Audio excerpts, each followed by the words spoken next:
Илим жана зикир. Зикир 26. Абдулла бин Амр радиаллаху анхудан риваят. Пайгамбар саллаллаху алейхи вассалам айтат: Құранды 3 күндөн аз убакытта баштан аяк бүтүргөн адам аны жакшы түшүнбөйт. Абдулла бин Амр радиаллаху анхудан риваят.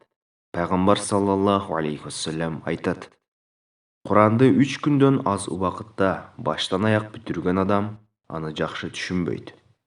Абдулла бин Амр радиаллаху анхудан риваят.